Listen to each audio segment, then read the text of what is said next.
Joining me now, First Class Father, Peter Doocy. Welcome to First Class Fatherhood. Good to be here. Well, it's an honor to have you on here. Let's start like this. How many kids do you have? How old are they? Just the one, Bridget. She is almost 7 months old. Yeah, and congratulations on that. Are you guys in the works here for number 2, or you're one and done?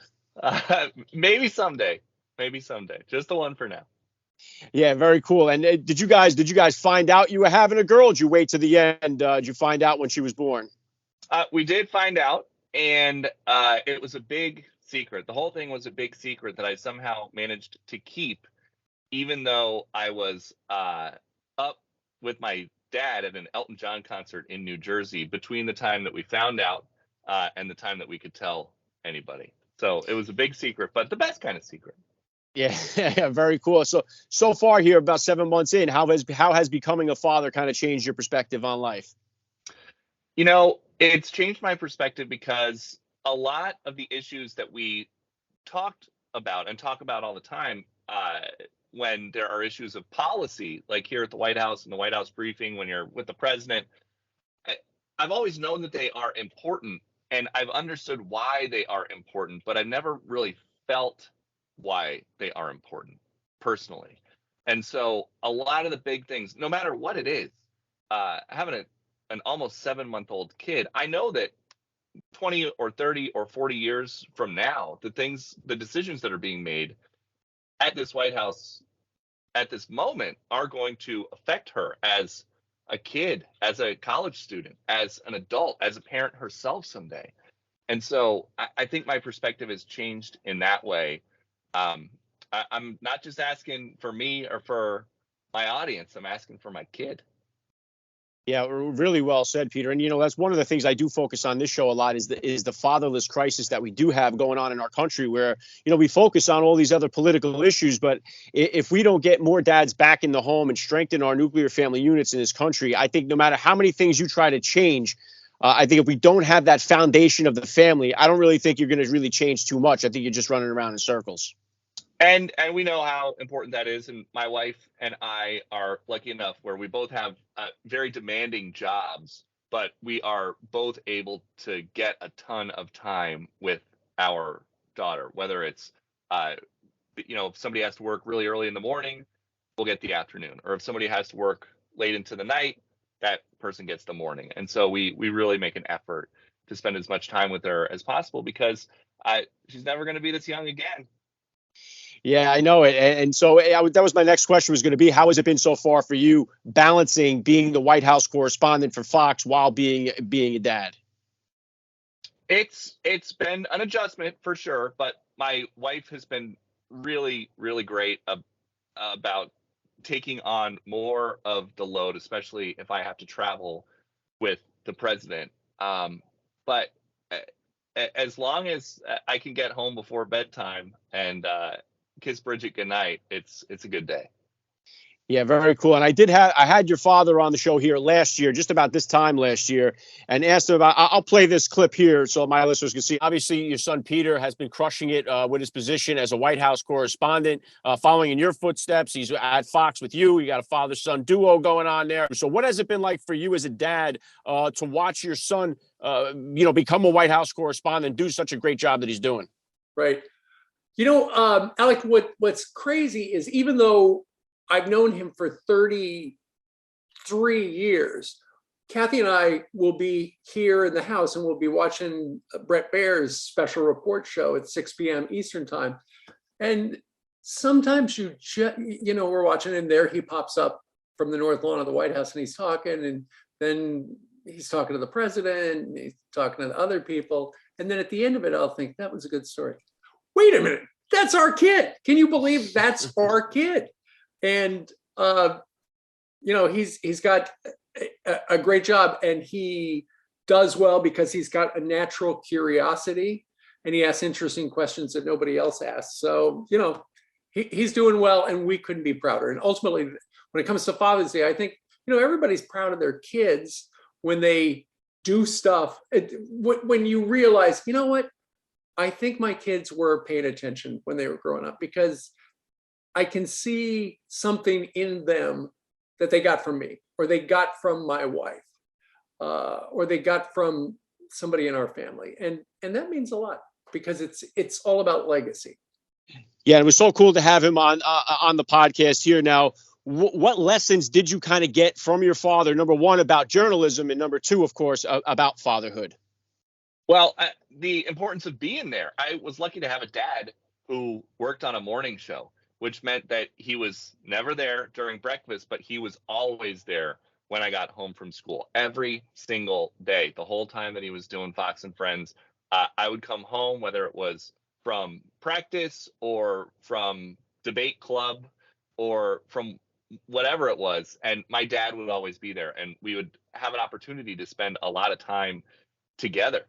And in terms of what I would have learned kind of then about journalism, the news was always on. It wasn't the same kind of a cycle now where you're getting stuff on your phone and on TV at the same time.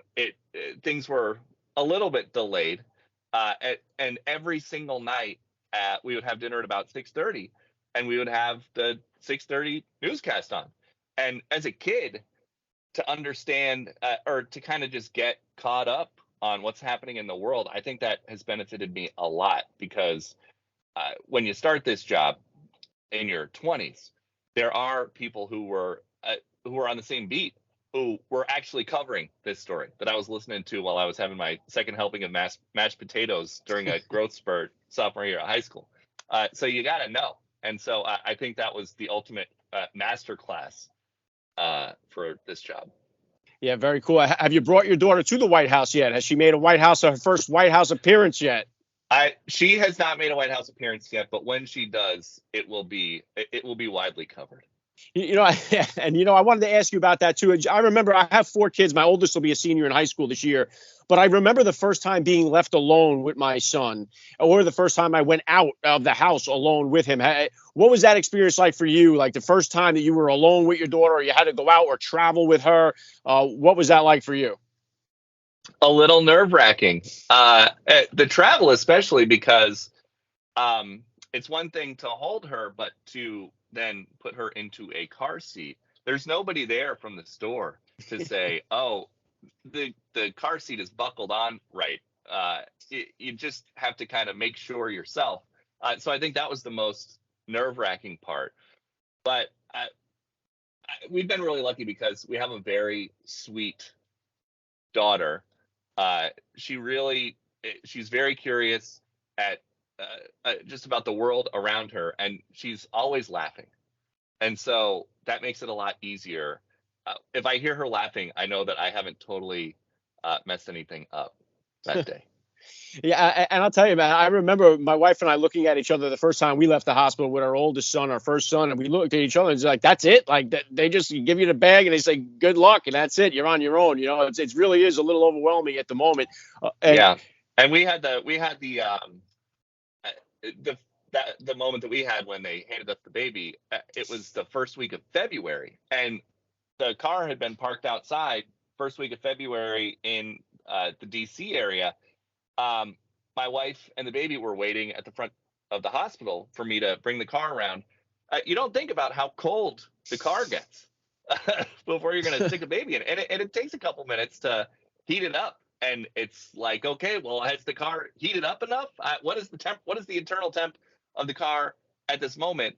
What's it going to feel like for a baby who's only ever been, in a hospital setting? And so it was a quick crash course in climate control that first week. It is. The baby's 72 hours old, and here it is. You're on your own, putting her in the car and taking him home. It's a wild experience. And then on that here, you being a dad, what would you consider, Peter, to be the top values that you hope to instill in your daughter growing up? I hope that she is just always respectful of everybody that she comes to meet, and I hope that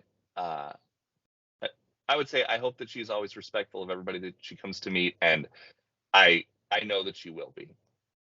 Yeah, good stuff. And I know for me too, I know when you're dating or you're married and without kids, it's one different experience. But then becoming parents, it definitely changes the dynamic of the relationship. It did, my wife and I are totally different people than we were when we first met. So what has it been like for you to watch your wife take on that role of motherhood and become a mom? What has that experience been like for you? She is the best mom, and that's no surprise. I think the biggest adjustment for us is compared to when we were dating or when we were engaged or first married without a baby. It's just we have to make sure that we have a good plan laid out, not just oh well, it might be nice to do this. It might be nice to go to this restaurant. It's we are very good now about we have a shared calendar, and different things go in there, whether it's something for the baby to do, something for us to do, so that we know who's going to be there. Because the most important thing right now is that one of us is there for as much time as possible. Yeah, very well said. And last thing I want to hit you with here, Peter, I love to ask all the dads that I get on the podcast, what type of advice would you have for that other new dad that's out there, or for that about to be father who's out there listening? Just have a baby that sleeps through the night, because we have had luck with that, and it makes things a lot easier. Yeah, very well said. I love the message. Been an honor for me. I got to say, Peter Doocy, you're a first class father all the way. And thank you so much for giving me a few minutes of your time here on First Class Fatherhood. Thanks, Alec.